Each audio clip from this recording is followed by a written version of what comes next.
ప్రశాంతంగా నిద్రపోయేందుకు నీంద్ యాప్లోకి అడుగుపెట్టండి. ఈ క్షణమే నీంద్ యాప్ను డౌన్లోడ్ చేసుకోండి.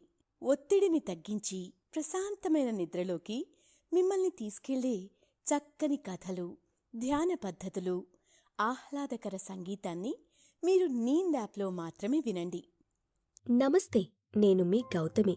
ఇప్పుడు నారదుడు అనే కథను విందామా? నారదముని హిందూ పురాణాలలో తరచూ కనిపించే ఒక పాత్ర. బ్రహ్మ మానసపుత్రుడని, త్రిలోక సంచారి అని, నారాయణ భక్తుడని, ముక్తుడని ఇతను గురించి వర్ణనలో తరచూ వస్తూనే ఉంటుంది. తెలుగు సాహిత్యంలోనూ తెలుగు సినిమాలలోనూ నారదుని కలహ ప్రియత్వం, వాక్చతురత తరచూ ప్రస్తావించబడుతున్నాయి. ఉపనిషత్తులు, పురాణములు, ఇతిహాసాలలో నారదుని కథలు మనకు కనిపిస్తూనే ఉంటాయి. ముఖ్యంగా పండగల సమయాలలో కొంతమంది భక్తులు నారదుడి వేషధారణ ధరించి సంచరిస్తూ సందడి చేస్తూ కనిపిస్తూ ఉంటారు. మరి అటువంటి నారదుడికి సంబంధించిన ఒక చక్కని కథను ఈరోజు వినేద్దామా? అయితే మనం కథ వినటం ప్రారంభించే ముందు సౌకర్యవంతమైన స్థితిలోకి వెళ్దాం. మీకు ఇష్టమైన రీతిలో పడుకుని అన్ని లైట్లను ఆఫ్ చేసి మీ కళ్ళు మూసుకోండి. నెమ్మదిగా గాలి పీలుస్తూ పూర్తిగా లోతైన శ్వాస తీసుకుని వదలండి. ఈ ప్రపంచాన్ని, ఇవాల్టి జ్ఞాపకాలను మెల్లగా పక్కకు నెట్టి నిద్రలోకి క్రమంగా జారుకునే సమయమిది. మరోసారి నెమ్మదిగా గాలి పీలుస్తూ లోతైన శ్వాస తీసుకుని మీ శరీరంలోని ఒత్తిడిని బయటకు వదిలివేయండి. ఇప్పుడు చెయ్యాల్సిందల్లా విశ్రాంతి తీసుకోవడం, సేద తీరటం, మునపటి స్థితికి రావటం. మీరు ఇప్పుడు మంచం మీద ఉన్నారు. రోజువారీ అలసట నుంచి మీ శరీరం విశ్రాంతి తీసుకున్నట్లుగా మీకు అనిపిస్తుంది. కాళ్ళ నుంచి మొదలుపెట్టి మీ అవయవాల్లోని ఒత్తిడిని ఒక్కొక్కటిగా బయటికి పంపించేయండి. మీకోసం అవన్నీ రోజంతా చాలా కష్టపడ్డాయి కాబట్టి వాటికి విశ్రాంతి తీసుకునే అర్హత ఉంది. ముందుగా మీ పాదాల్లో మొదలైన విశ్రాంతి అనుభూతి క్రమంగా మీ మోకాళ్ళ క్రింది భాగానికి చేరుతుంది. అక్కడి నుంచి మోకాళ్ళకి ప్రవేశిస్తుంది. ఇప్పుడు మీ కాలి ఎగువ భాగాన్ని విశ్రాంతి తీసుకోనివ్వండి.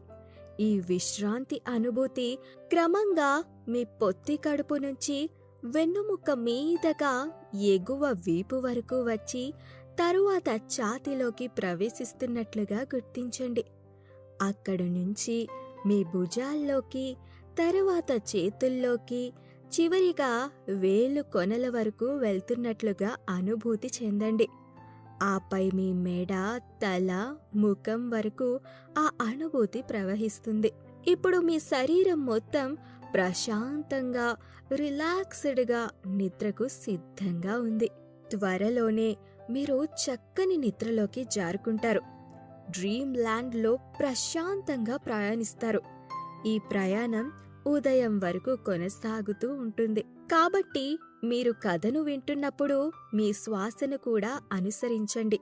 అద్భుతమైన నిద్రానుభవం కోసం మీ శరీరం మొత్తానికి విశ్రాంతినిస్తూ స్థిరంగా ఉండండి. ఇప్పుడు కథలోకి వెళ్ళిపోదామా? ఒకసారి బ్రహ్మకుమారుడైన నారదుడు తపస్సు చేయడానికి మొగ్గు చూపాడు. అతను హిమాలయ పర్వతాలలో ఒక అందమైన గుహను తపస్సు చేయడానికి చాలా సౌకర్యవంతంగా ఉంటుందని గ్రహించాడు. దాని సమీపంలో ఒక ఖగోళ నది ప్రవహిస్తోంది. అతను చాలా కాలం తపస్సు చేశాడు.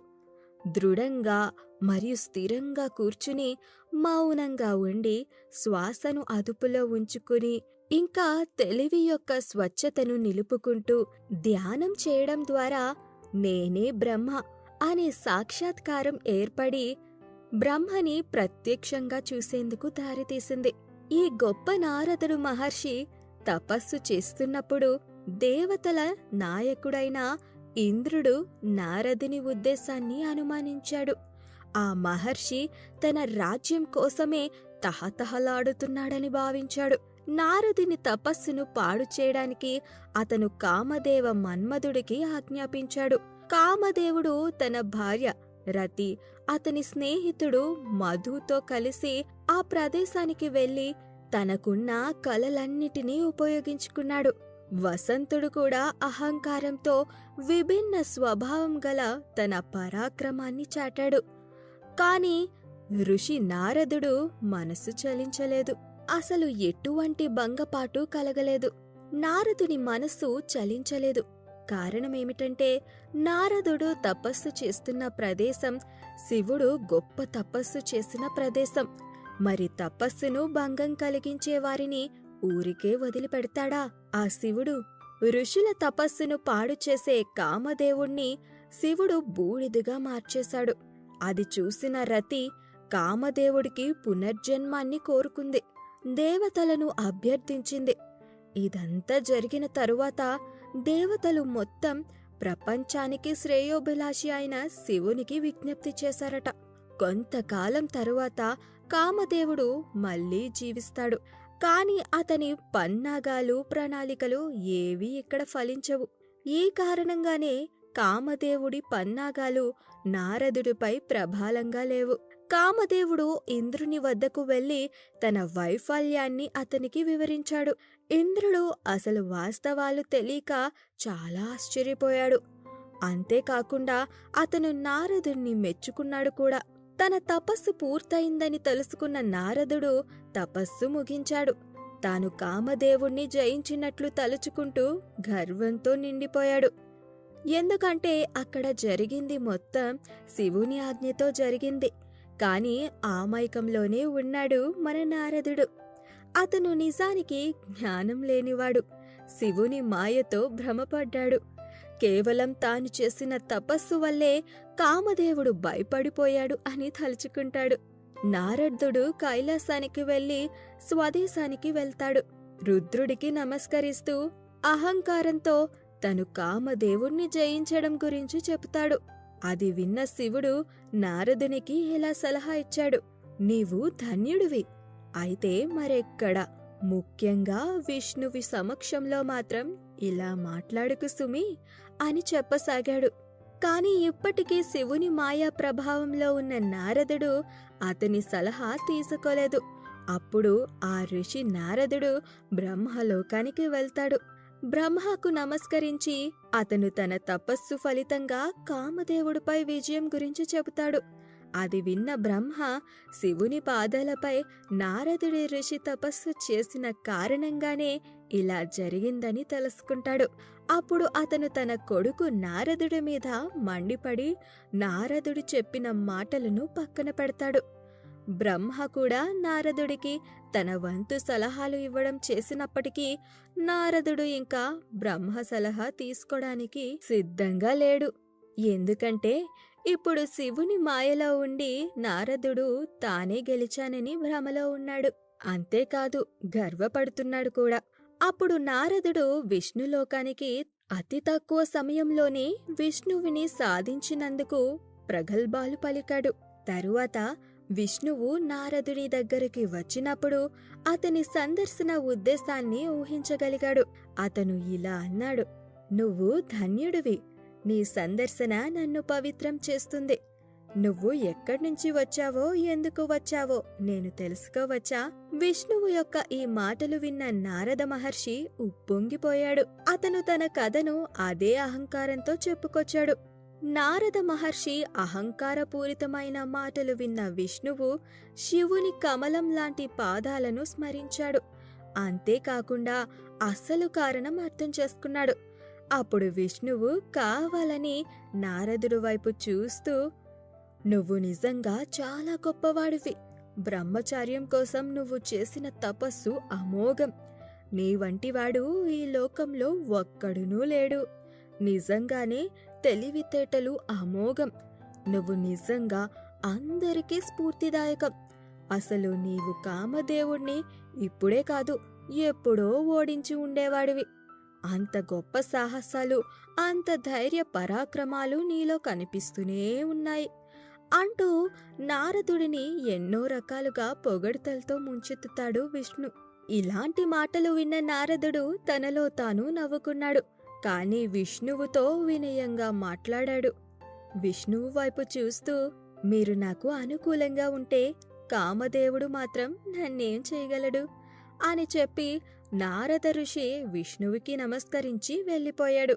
అయితే ఒకవైపు నారదుడికి అనుకూలంగానే మాట్లాడుతున్నప్పటికీ నారదుడికి కనువిప్పు కలిగించాలని, తన ద్వారా కామదేవుడు ఓడిపోయాడు అనే భ్రమలో ఉండి ధైర్య పరాక్రమాలలో తన వంటివాడు లేడు అని అహంకారంతో ఎవరి మాటలను సలహాలను అంగీకరించని నారదుడి కోసం విష్ణువు ఒక ప్రణాళిక వేస్తాడు.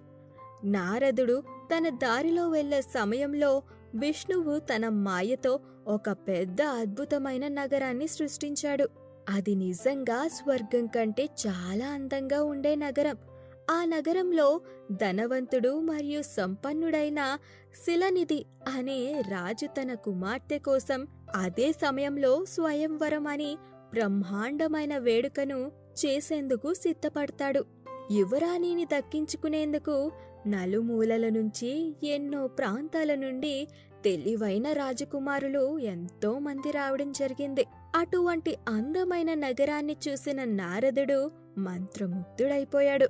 అతని కళ్ళను నమ్మలేకపోయాడు. నారద మహర్షి ఆత్రంగా రాజుగారు ఉండే భవంతి గుమ్మం దగ్గరకు వెళ్తాడు.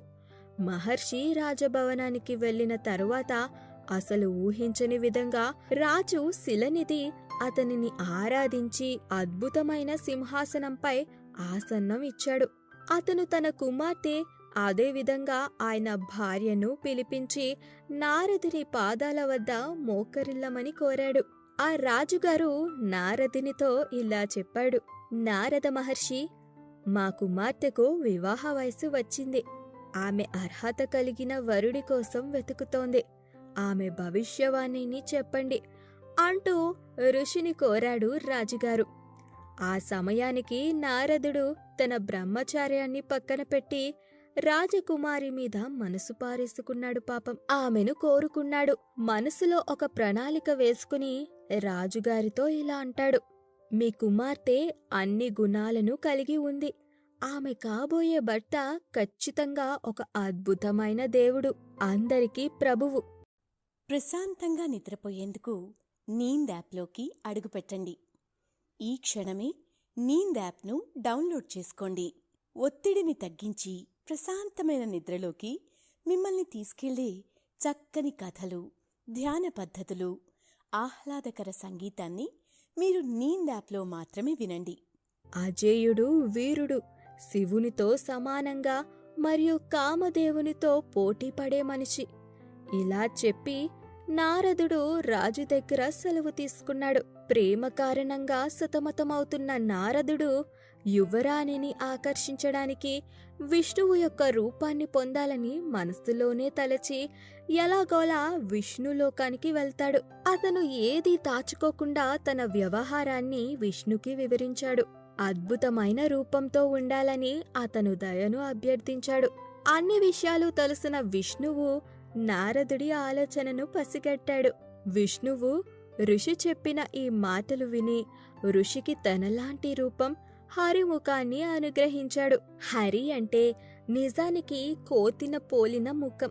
గొప్ప నారద మహర్షి యువరాణి కోసం స్వయంవరాన్ని నిర్వహిస్తున్న ప్రదేశానికి, రాజకుమారులు సమావేశమైన ప్రదేశానికి త్వరగా వెళ్తాడు. అతని మనస్సు ప్రేమతో ఉప్పొంగిపోవడంతో నేను విష్ణువి రూపంలో ఉన్నందున ఆమె నన్ను మాత్రమే ఎన్నుకుంటుంది అని ఆలోచించడం ప్రారంభించాడు. పాపం ఋషి తన ముఖం కోతిన పోలి ఉందని తెలుసుకోలేకపోయాడు. అయితే సమావేశంలో కూర్చుని ఉన్న నారద ఋషిని చూసి మూర్ఖుడిగా భావించి రుద్రిని పరిచారకులు ఇద్దరు ఋషి దగ్గర కూర్చుని అతనిని వెక్కిరించడం ప్రారంభించాడు. ప్రేమలో ఉన్న నారద మహర్షి వారి గుసగుసలను పట్టించుకోలేదు. అతను యువరాణి వైపు చూస్తూ ఆమెను పొందాలని ఆతృతగా ఉన్నాడు. ఇంతలో యువరాణి బయటికి వచ్చి తగిన వరుణ్ణి వెతుకుతూ తన చేతుల్లో ఉన్న దండతో ఏర్పాటు చేసిన భవంతిలో చుట్టూ తిరుగుతోంది. కోతిముఖం విష్ణుమూర్తి శరీరంలో ఉన్న ఋషిని చూసి ఆమె కోపగించుకుంది. తనకు నచ్చిన పెళ్లికొడుకు దొరక్కపోవడంతో మరోవైపు యువరాణి దిగులు చెందింది. ఆమె ఎవరు మెడలోని దండ వేయలేదు. ఇంతలో విష్ణువు రాజు వేషంలో అక్కడికి వచ్చాడు. అతను ఎవరికీ కనిపించలేదు. యువరాణి మాత్రమే అతన్ని చూసింది. అప్పుడు విష్ణువును చూడగానే ఆమె మనస్సు పారేసుకుని అతని మెడలో మాల వేసింది.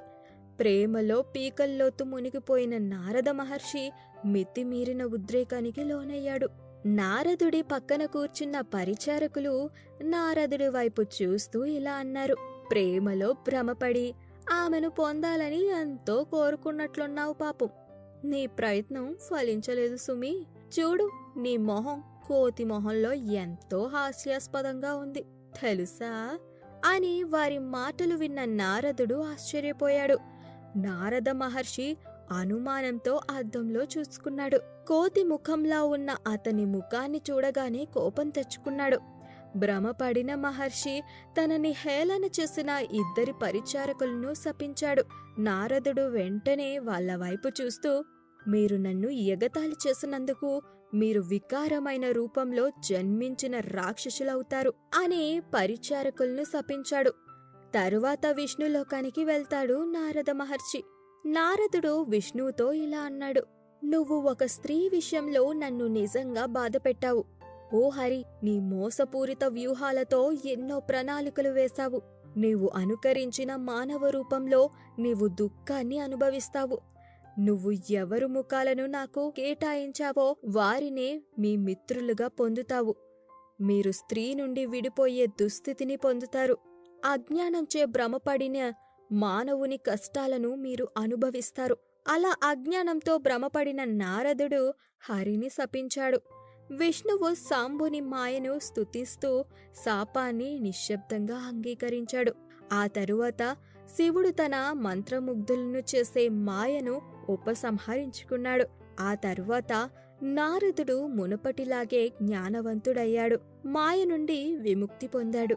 అయితే శివుని మాయ పూర్తిగా కనుమరుగైన తరువాత మునపటిలాగే నారద మహర్షి తెలివైనవాడయ్యాడు. పరిపూర్ణ జ్ఞానాన్ని తిరిగి పొందాడు. బాధ నుండి విముక్తి పొందాడు. అతనికి ఏం జరిగిందో ఆశ్చర్యంగా అనిపిస్తుంది. పదే పదే పశ్చాత్తాపపడి తనను తాను శపించుకున్నాడు. భ్రాంతి వల్ల తన తప్పులు తెలుసుకున్న నారదుడు, విష్ణు భక్తులలో శ్రేష్ఠుడైన నారదుడు అతని పాదాలపై పడ్డాడు. అతను ఇలా అన్నాడు: ఓ ప్రభు, నేను నీపై శాపనార్థాలు పెట్టాను. ఓ దేవా, దయచేసి వాటిని అసమర్థంగా చెయ్యండి. నేను మహాపాపం చేశాను. ఖచ్చితంగా నేను నరకంలో పడతాను అంటూ నమస్కారాలు చేశాడు నారద మహర్షి. అయితే అన్నీ తెలిసిన విష్ణువు ఇలా అన్నాడు: నీ అహంకారానికి భ్రమపడి శివుని ఆజ్ఞను ధిక్కరించావు. క్రియల ప్రకారం నిజమైన ఫలాలను ఇచ్చేవాడు అతను మీకు ఈ ఫలితాన్ని ఇచ్చాడు. అంతా శివుని కోరిక మేరకు జరిగింది. అతను అహంకారాన్ని తొలగిస్తాడు. అతను సర్వోన్నతమైన బ్రహ్మణుడు. అత్యున్నతమైన ఆత్మ, ఉనికి, జ్ఞానం మరియు ఆనందం కలిగించే మహాత్ముడు. అతనిలో సగుణ మరియు నిర్గుణ రెండూ ఉన్నాయి. అతను స్వయంగా తన సొంత మాయను పొందడం ద్వారా బ్రహ్మ, విష్ణు, మహేశ్వరులు అనే 3 రూపాలలో వ్యక్తమవుతాడు. మాయ నుండి భిన్నంగా శివుని రూపంలో ఉన్న స్వచ్ఛమైన విశ్వసాక్షి. అతని ఇష్టానుసారం తిరుగుతూ దైవిక క్రీడలలో మునిగి తన భక్తులను ఆశీర్వదిస్తూ ఉంటాడు. ఓ నారద మహర్షి, దయచేసి సంతోషాన్ని ప్రసాదించే సర్వ పాపాలను తొలగించి ప్రాపంచిక సుఖాలను మరియు మోక్షాన్ని అందించే ఓ మంచి పరిహారాన్ని వినండి. మీ సందేహాలన్నిటినీ నివృత్తి చెయ్యండి. శివుని గొప్ప మహిమ పాటలను పాడండి. మీ మనస్సు మరేదైనా వైపు మళ్ళకుండా ఎల్లప్పుడూ శివుని శతనామాలను మరియు అతని స్తోత్రాలను పునరావృతం చెయ్యండి. అతని జపం ద్వారా మీ పాపాలన్నీ తక్షణమే నశిస్తాయి. ఓ నారద మహర్షి, శివుని ఆరాధనను నిర్వహించండి. ఆయనను ఎల్లప్పుడూ పూజించండి. ఆయన మహిమను వినండి మరియు పాడండి. నిత్యం ఆయనకు నివాళులు అర్పించండి. తన శరీరం, మనస్సు మరియు వాక్కు ద్వారా శివుడిని చేరుకునేవాడు గొప్ప పండితుడవుతాడు. అతన్ని సజీవ విముక్తి పొందిన ఆత్మ అంటారు. ప్రాపంచిక అస్తిత్వానికి మూలమైన పాపాలు శివనామ గొడ్డలి ద్వారా ఖచ్చితంగా నశిస్తాయి. శివుని పట్ల ప్రత్యేకమైన మరియు అచంచలమైన భక్తి ఉన్న వ్యక్తికి మాత్రమే మోక్షం సులభంగా ప్రాప్తిస్తుందని నా నమ్మకం. ఆయనకు నమస్కరించి స్తుతించిన తరువాత మీరు అన్ని సందేహాల నుండి విముక్తులవుతారు. ఆ తరువాత మీ కోరికలను నెరవేర్చుకోవడానికి బ్రహ్మలోకానికి తిరిగి వెళ్ళండి. మీ తండ్రి బ్రహ్మకు నమస్కరించి ప్రత్యేకంగా స్తుతించిన తరువాత మీరు మనోహరమైన మనస్సుతో శివుని గొప్పతనాన్ని గురించి విషయాలు అడగాలి. శివభక్తులలో అగ్రగణ్యుడైన బ్రహ్మ నీకు శివుని గొప్పతనాన్ని అలాగే 100 నామాల స్తోత్రాన్ని ప్రేమతో వివరిస్తాడు. మహర్షికి సలహా ఇచ్చిన తరువాత విష్ణువు సంతోషించాడు. శివుణ్ణి స్మరిస్తూ నమస్కరిస్తూ స్తుతిస్తూ ఆ ప్రదేశం నుండి అదృశ్యమయ్యాడు. విష్ణువు అదృశ్యమైన వెంటనే నారదుడు శివలింగాలను వివిధ పుణ్యక్షేత్రాలలో భక్తితో భూమిపై తిరిగాడు. దివ్య దృష్టి కలిగిన నారదుడు భూలోకంలో సంచరిస్తున్నాడని తెలుసుకున్న శివుని పరిచారికలిద్దరూ అప్పటికి పవిత్రంగా మారారు. వారు ఆయనకు నమస్కరించి ఆయన పాదాలను తాకారు. శాపం నుండి విముక్తి పొందాలనే కోరికతో వారు అతనితో గౌరవంగా మాట్లాడారు. శివుని పరిచారకులు ఇలా అన్నారు: ఓ నారద మహర్షి, బ్రహ్మకుమారుడా, మేము మీ పూర్వ నేరస్తులము, శివుని పరిచారకులము. శివునిచే ప్రేరేపించబడి స్వయంవరంలో యువరాణి పట్ల భ్రమ కలిగించే వ్యామోహంతో మీ మనసు భ్రమించినప్పుడు మీరు మమ్మల్ని శపించారు. అందులో ఎవరినీ తప్పు పట్టాల్సిన పనిలేదు. ఓ ప్రభు, సంతోషించు, ఇప్పుడు మమ్మల్ని ఆశీర్వదించు అంటూ మాట్లాడారు ఆ పరిచారకులు. వెంటనే ఋషి పశ్చాత్తాపపడి తన మునుపటి కోపానికి ప్రేమగా సమాధానం చెప్పాడు. నారదుడు ఇలా అన్నాడు: ఓ శివుని పరిచారకులారా, పూర్వం నా మనసు చెడిపోయింది. ఖచ్చితంగా అది శివ సంకల్పం. ఆ భ్రాంతి మనస్సు యొక్క వంకర స్థితిలో నేను దురదృష్టవశాత్తు మీ ఇద్దరిని శపించాను. నేను చేసినది కానీ నేను శపించింది చెప్పినది జరగాల్సిందే. అయినప్పటికీ శాపం నుండి విముక్తి పొందే మార్గాన్ని నేను మీకు చెప్తాను. దయచేసి ఇప్పుడు నా పాపాన్ని క్షమించండి. మీరు రాక్షసులుగా జన్మించారు. శక్తి కారణంగా మీరు శ్రేయస్సు, బలం, శౌర్య, పరాక్రమాలతో కూడిన రాక్షసుల రాజు ఉండే స్థానానికి చేరుకుంటారు. మీరు జయించిన ఇంద్రియముతో శివభక్తులుగా విశ్వమంతటిని పరిపాలిస్తారు. మరొక రూపమైన విష్ణువు చేతిలో మృత్యువును అనుభవించిన తరువాత మీరప్పుడు మీ పూర్వస్థితికి పొందుతారు అంటూ నారద మహర్షి ఆ ఇద్దరి శివ పరిచారకులకు చెబుతాడు. ఇలా కథ సుఖాంతం అవుతుంది. మొదట శివుని మాయతో జ్ఞానాన్ని పొందే ప్రక్రియలో నారద మహర్షి నిజమైన మహర్షిగా మారుతాడు. అయితే మరోవైపు పురాణాల ప్రకారం మరికొన్ని ఆసక్తికరమైన విషయాలు తెలుసుకుందామా? మహాభాగవతం మొదటి స్కందంలో నారదుడు తన గాథను స్వయంగా వేదవ్యాసునికి తెలిపాడు. తాను పూర్వజన్మ పుణ్య కారణంగా హరికథాగానం చేస్తూ ముల్లోకాలలో సంచరింపగలుగుతున్నానని చెప్పాడు. పూర్వకాలంలో నారదుడు వేద విధులైన వారింట పనిచేసే ఒక పరిచారకురాలి కుమారుడు. ఒకమారు అతడు చతుర్మాస్య వ్రతం ఆచరించే కొందరు యోగులకు శ్రద్ధగా పరిచర్యలు చేశాడు. వారు అందుకు సంతోషించి ఆ బాలునికి విష్ణుతత్వం ఉపదేశించారు. వారి దయ వలన ఆ బాలుడు వాసుదేవుని అమేయ మాయాభావాన్ని తెలుసుకున్నాడు. ప్రణవంతో కలిసి వాసుదేవ, ప్రద్యుమ్న, సంకర్షణ, అనిరుద్ధ మూర్తులను స్మరించి నమస్కరించినట్లయితే సమ్యక్ దర్శనం అవుతాడని గ్రహించాడు. అతని తల్లి ఒకనాడు పాము కాటు వల్ల మరణించింది. అప్పుడు నారదుడు అన్ని బంధముల నుండి విముక్తుడై అడవికి పోయి భగవత్ స్వరూపాన్ని ధ్యానించసాగాడు.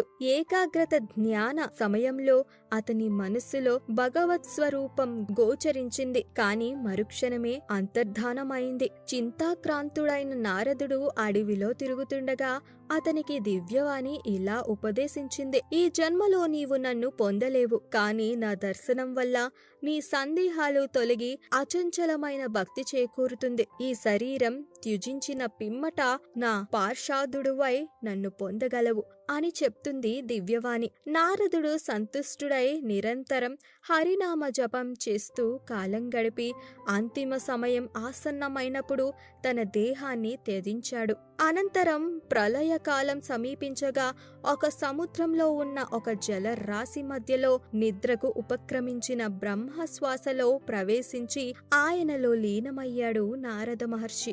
1000 యుగాల కాలం తరువాత బ్రహ్మ లేచి లోకాలను సృష్టించడం ఆరంభించినప్పుడు బ్రహ్మ ప్రాణముల నుండి మరీచి మొదలైన మునులతో పాటు నారదుడు కూడా జన్మించాడు. కనుకనే నారదుడిని బ్రహ్మ మానస పుత్రుడు అంటారు. అలా నారదుడు అఖండ దీక్షాపరుడై విష్ణువు అనుగ్రహం వలన నిరాటంకంగా సంచరించగలుగుతుంటారు. తాను స్మరించగానే నారాయణ్ణి రూపం అతని మనస్సులో సాక్షాత్కరిస్తుంది. ఇలా తన కథ చెప్పి హరికథా గానంతో నిండి ఉన్న భాగవతాన్ని రచించమని ఆ నారదుడు వేదవ్యాసునికి ఉపదేశించాడట. నారదుడు గురించి చాలా విషయాలు తెలుసుకున్నాం కదా. ఇక అందరికీ సెలవా మరి. నారాయణ నారాయణ.